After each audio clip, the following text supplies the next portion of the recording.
Welcome to Kenton's videos. Enjoy the video. You start now, trim the thread to a sharp, clean angle and wet the tip slightly so it stiffens, making insertion easier. Hold the needle between thumb and index finger with the eye upward, close to your dominant hand. Once done, align the thread tip against the eye and steady both hands. Make small adjustments to angle rather than pushing harder. Make sure to keep the light over your work because good illumination reduces strain and helps you see the eye clearly. You now stabilize the thread by pinching it 1 to 2 cm back from the tip. This gives control and prevents fraying. Hold the needle steady and approach the eye with a gentle forward wiggle or a slight roll. This lets fibers slide in instead of splaying. Once done, feed only a few millimeters at a time until a confident length passes.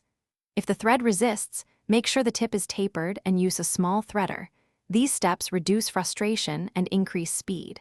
You finish by pulling about 10 to 15 cm of thread through and tying a small knot or doubling the thread for strength, depending on the project.